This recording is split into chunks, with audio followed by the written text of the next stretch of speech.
ನಮಸ್ತೆ ಸ್ನೇಹಿತರೆ, ಸೌಮ್ಯಕ್ಕೆ ಯೂಟ್ಯೂಬ್ ಚಾನಲ್ಗೆ ಸ್ವಾಗತ. ಸ್ನೇಹಿತರೆ, ಎಷ್ಟೋ ದಿನಗಳಿಂದ ಕಾಯ್ತಾ ಇದ್ದಂಥ ಸಮಯ ಇವತ್ತು ಬಂದೇ ಬಿಡ್ತು. ನಾನಿವತ್ತು ಹೋಗ್ತಾ ಇದ್ದೀನಿ ಶ್ರೀರಾಮನ ದರ್ಶನ ಪಡೆಯೋಕ್ಕೆ. ನಿನ್ನೆ ನಾವು ಹನುಮಾನ್ ಗಡಿಗೆ ಹೋಗಿದ್ವಿ ಶ್ರೀ ಆಂಜನೇಯ ಸ್ವಾಮಿನ ದರ್ಶನ ಮಾಡೋದಕ್ಕೆ ಅಂತ. ಇವತ್ತು ನಾನು ಅಯೋಧ್ಯೆ ಶ್ರೀರಾಮನ ದೇವಸ್ಥಾನಕ್ಕೆ ಹೋಗ್ತಾ ಇದ್ದೀನಿ. ಅಯೋಧ್ಯೆ ಶ್ರೀರಾಮನ ದರ್ಶನ ಮಾಡೋದಕ್ಕೆ ಬನ್ನಿ ಸ್ನೇಹಿತರೆ, ನಿಮಗೂ ಶ್ರೀರಾಮನ ದರ್ಶನ ಮಾಡಿಸ್ತೀನಿ. ಸ್ನೇಹಿತರೆ, ನೀವಿನ್ನೂ ನನ್ನ ಚಾನಲ್ನ ಸಬ್ಸ್ಕ್ರೈಬ್ ಮಾಡಿಲ್ಲ ಅಂದರೆ ಈ ಕೂಡಲೇ ಸಬ್ಸ್ಕ್ರೈಬ್ ಮಾಡಿ. ಹಾಗೆಯೇ ಯಾರೆಲ್ಲ ಹೊಸದಾಗಿ ನನ್ನ ವಿಡಿಯೋ ನೋಡ್ತಾ ಇದ್ದೀರೋ ಅವರೆಲ್ಲ ಸಬ್ಸ್ಕ್ರೈಬ್ ಮಾಡ್ಕೊಂಡು ನೋಡಿ. ಈ ವಿಡಿಯೋಗೆ ಒಂದು ಲೈಕ್ ಮಾಡಿ.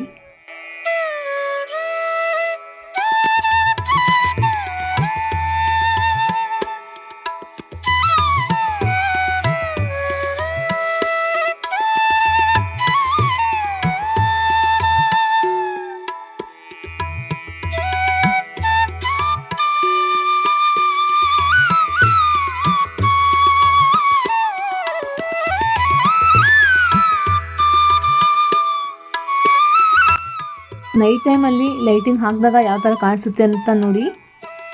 ಇಲ್ಲಿ ಹೂವಿನ ಡೆಕೋರೇಟ್ ಎಲ್ಲ ಮಾಡ್ತಾ ಇದ್ದಾರೆ ನೋಡಿ ಸ್ನೇಹಿತರೆ. ಇದು ಊದ್ಬತ್ತಿ ಎಷ್ಟು ದೊಡ್ಡದಾಗಿದೆ ನೋಡಿ, ಇದು ಎಷ್ಟು ಉದ್ದ ಇದೆ. ಈ ಥರ ಊದ್ಬತ್ತಿಗಳನ್ನೆಲ್ಲ ನೋಡೋಕೆ ಸಿಗೋದು ಅಯೋಧ್ಯೆಯಲ್ಲಿ ಮಾತ್ರ ಸ್ನೇಹಿತರೆ. ಇನ್ನೊಂದು ಊದಿನ ಕಡ್ಡಿ ಇದೆ ಇಲ್ಲಿ, 108 ಅಡಿ ಇದೆ. ಅದು ಬಸ್ ಸ್ಟ್ಯಾಂಡ್ ಹತ್ರ ಇದೆ. ನಾನು ಅದನ್ನು ತೋರಿಸ್ತೀನಿ ನಿಮಗೆ.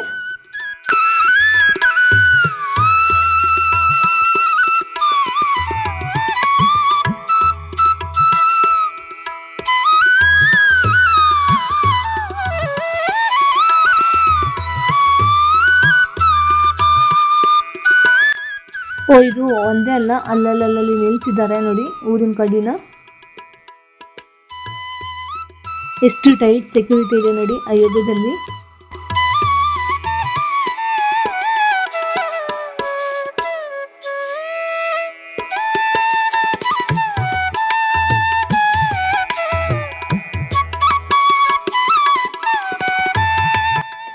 ಇಲ್ಲೆಲ್ಲ ಕುತ್ಕೊಳ್ಳೋಕ್ಕೆ ಬೆಂಚ್ಗಳನ್ನೆಲ್ಲ ಮಾಡಿದ್ದಾರೆ ನೋಡಿ.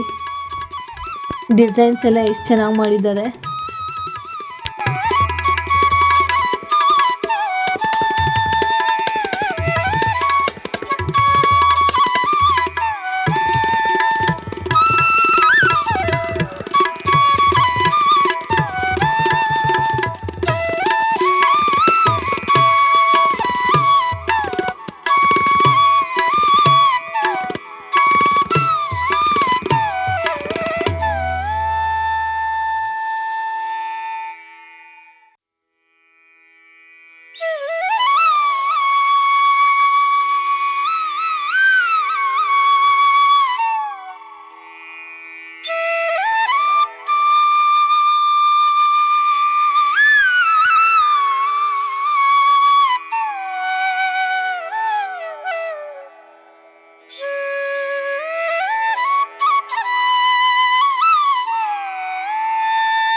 ಸ್ನೇಹಿತರೆ, ದೇವಸ್ಥಾನ ಒಳಗಡೆ ಹೋಗೋದಕ್ಕೂ ಮೊದಲು ನಿಮ್ಮ ಮೊಬೈಲ್, ವಾಚ್, ಬ್ಯಾಗ್, ಕ್ಯಾಮ್ರಾ ಏನೇ ಇದ್ರೂ ಒಳಗಡೆ ಅಲೋ ಮಾಡೋದಿಲ್ಲ.